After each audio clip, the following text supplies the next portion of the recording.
Hi everyone, it's TK. Today I'm gonna give you a new video from my channel. Hope you enjoy it.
And you started as a youngster dancing with Michael Jackson? Yeah, started dancing when I was like 2, and then won a dance competition when I was 5 that Michael was holding sort of all over the world doing his tour.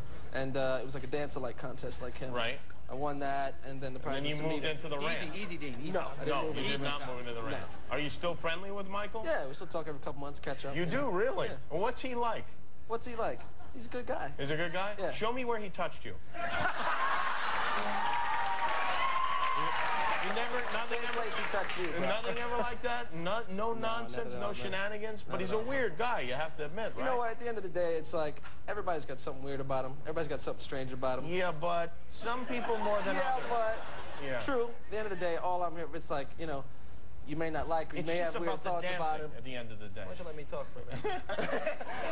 No. But it's like, you know, as long as people don't forget, you know, how talented he is and what he's done for the music industry. Think whatever you want about him, but you can't deny his talent. You know what I mean? No, yeah, but you can notice the 35 plastic surgeries and the weird I guess so. assortment of boys in his bed, right? There's that, I guess. And so you got the big...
Before I ask you specifics, what's your mindset right now?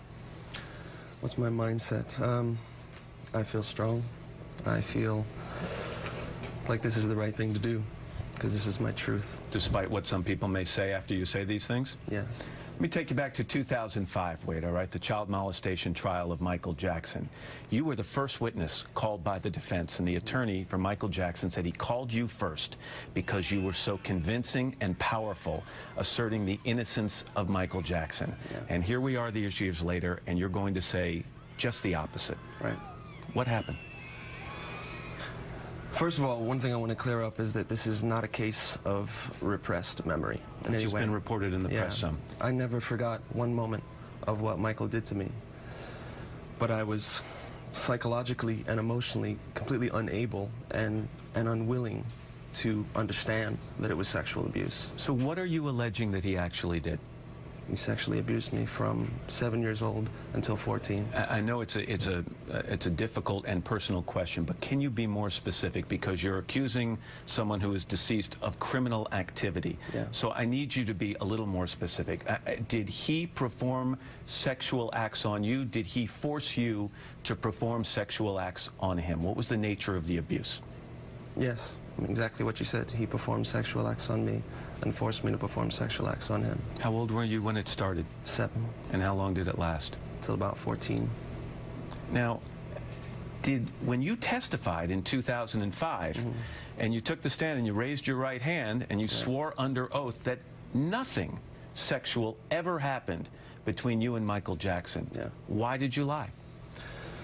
You know, I said what I understood, and I said what I was able to say. From 7 years old, from day one of the abuse, Michael told me that we loved each other and that this was love, that this was an expression of our love. And then you'd follow that up with, you know, but if you ever tell anyone what we're doing, both of our lives and our careers will be over. When I was 11, when the first trial was going on, the criminal investigation in '93, he would call me every day and role play and tell me the same sort of things, and also tell me then that if anyone ever thought that we did these things, any of these sexual things, that both of us would go to jail for the rest of our lives. When you testified in 2005, did Michael Jackson or anyone working for him offer you money to say the things you said? Did they tell you you must lie on the stand at that time? No, there was no money. There was no you must lie. Michael, when he would talk to me before these things were going on, and he would call me every day as these things were happening, it was complete manipulation and brainwashing. It wasn't any sense of the truth on the phone. He would role play with me and train me for these scenarios. You know, you say it's not repressed memory. You say you always knew and had in your mind what happened between you and Michael Jackson. You also say that when you finally had a son of your own, that it was looking at that son that made you think if anyone ever did to your son what Michael Jackson did to and with you, you'd kill that person. Yeah, I'm a father, and I became a father 2.5 years ago to this beautiful baby boy. And during the first 18 months of his life, I collapsed into 2 nervous breakdowns, terrifying nervous breakdowns. At that point, I had no idea what was wrong with me, what was going on. During the second one, this thing happened where I started looking at him and imagining him being a victim of the sexual abuse that I was at the hands of Michael. And for the first time in my life, I began to realize that my completely numb and unexplored feelings in relationship to what Michael did to me might be a problem, and maybe I needed to speak to someone about it. Howard Weitzman, who's a lawyer for the Jackson estate, said this in a statement: Mr. Robson has adamantly denied under oath and in numerous interviews over the past 20 years that Michael Jackson ever did anything inappropriate to him. Now he wants us to believe that he committed perjury at least twice and has been lying to anyone and everyone about Mr. Jackson since the early 1990s so he can file a claim for money. Mr. Robson's transparent lawsuit comes nearly 4 years after Michael passed. His claim is outrageous and sad. Jermaine Jackson, Michael's brother, said Wade Robson is full of, and then used an expletive. What's your response? I understand completely how hard it is to understand this. That being said, the idea that I would make all of this up and put myself, my wife, my son, my entire family through this, extremely stressful and painful experience, all for the sake of money, is completely But that's what you're going to be accused of. You're going to be accused, you're going to say you defended Michael Jackson while he was alive because he was good for your career, and now that he's gone, there's an opportunity here to sue his estate. He can't defend himself and get money. Why didn't you go to the lawyers and do this quietly? And try to settle make some kind of a deal? Right, because I've lived in silence and denial for 22 years, and I can't spend another moment in that. In order to truly heal, I have to speak my truth, and I have to speak the whole truth. That's one thing that you'll never see from me. I'm never going to go away with this for the sake of money. I'm never going to be silenced for money. That's not going to happen. With all that you've been through, the work you did with Michael Jackson and what you now allege was sexual abuse by Michael Jackson, when I say his name to you, this morning, what do you think of? Heartbreak, pain, anger, and compassion. There's there's no excuse for what he did to me, and I believe many others, but he was a troubled man, and every effect has its cause. You know, the image that one presents to the world is not the whole explanation of who someone is. You know, Michael Jackson was, yes, an incredibly talented artist, and with an incredible gift. He was many things, and he was also a pedophile and a child sexual abuser. His fans have been contacting me on Twitter this morning in record numbers, Wade. Yeah. And a lot of them are saying you're a traitor. You understand their emotions this morning? I understand how confusing it is to understand, you know, how hard it is to understand. I get that.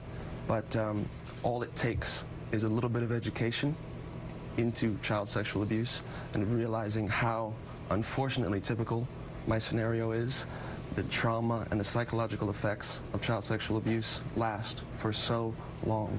You know, I had no understanding of this until up to just over a year ago. And I'm just at the beginning of my healing process. I'm sure I'll be dealing with this for the rest of my life. But I'm so thankful that this is happening now, because now I can get my life back. You know, and my son is the one that saved my life. Wade Robson. Wade, thanks very much for your time this morning. Thanks I appreciate it. Man.